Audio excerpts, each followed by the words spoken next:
Austria, the German-speaking country at the heart of Europe, a popular place to visit for its historic cities, villages and the magnificent breathtaking scenery of the Alps, Tyrol region and local folk costumes and typical music. A beautiful nature. And it's also known for one more thing. Following months of speculation about the Austrian Grand Prix, the wait for its return is finally over. After an absence of 10 years, Formula 1 and its junior series GP2 and GP3 are due to return to the famous circuit. Its fast-flowing track is back, only this time known as the Red Bull Ring. In the early days of F1, the Austrian Grand Prix was held at an airfield in Zeltwig. However, it was too bumpy and narrow. Spectators complained about the poor viewing areas, and in 1969, deep into the Citerion Mountains near the Spielberg city where the Österreich-Ring was built, in a place called a Green Heart of Austria.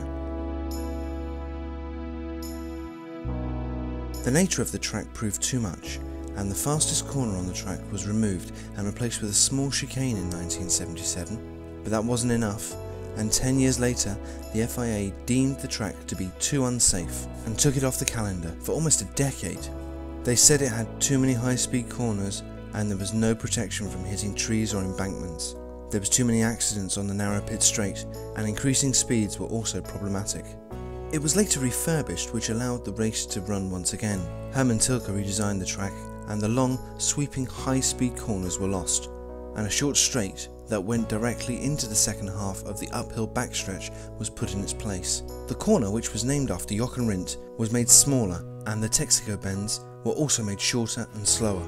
The track was so different, and was then named after the sponsor, the A1 Ring, and F1 made its first comeback under the Alps in 1997.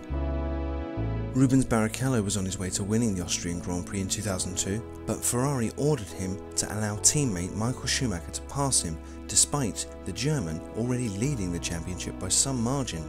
This kicked up a lot of controversy, but during the podium ceremony, Schumacher insisted that Barrichello should take the top step, an action that later saw Ferrari and the two drivers receive a $1 million fine.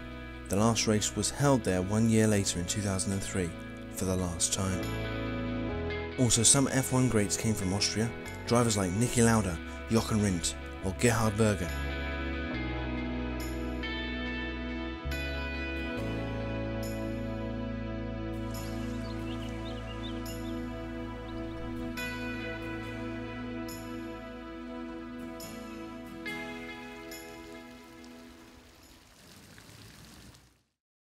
Mercedes may have had mechanical failures at the last round in Canada, but this track is very much suited to them and could cause problems to teams powered by Renault, including the home team Red Bull. However, rain could play a part in the final result and give us an exciting race.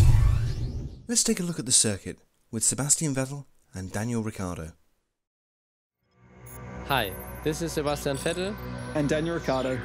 We're off to the new Austrian Grand Prix. 71 laps, clockwise, 307 kilometers race distance. 9 turns with 4 possible overtaking opportunities. What's the most striking here are the differences in altitude. It's 60 meters from the lowest to the highest point. The speed graph shows the distribution of speeds over the track and the G-forces at work in the corners. 4 high-speed stretches, 2 of them are DRS activation zones. Christian, radio check? Radio check is okay. Let's do a time lap. Alright, here we go then. Let's have some fun. Come on, hit the gas. Have a good start and focus on turn 1. A sharp right-hand corner at the end of the main straight. Traction is important as you head out onto the longest straight. You can get up to 300 and more here, climbing to the track's highest point. Turn 2 awaits at the top. A hairpin corner, the best chance to overtake, and the toughest braking manoeuvre, from over 300 down to about 50. I think I may have flat spotted the front right. Understood. Early on the throttle, slightly downhill to turn 3. Downhill braking from 300 into a sharp right. Bit of a tricky spot. It weighs 1,000 tons, a real piece of art. Round the steel bull statue we come into a fast downhill passage. technically the most demanding section of all. Heading constantly downhill with very short braking distances of less than 50 meters, you can get up to cornering speeds of around 200. Even if you've been keeping firmly to the outside, you're bound to end up on the inside after turn 6. We're getting reports of a few spots of rain on the circuit. Turn 8 is the fastest corner on the track and slopes off to the outside. Another short straight, still heading downhill. You could easily lose it here when it's wet. Down we go into the last turn. Well done. A good lap in tricky conditions. Thanks. I'm sure it's going to be an exciting race. Yeah, can't wait for the lights to go out.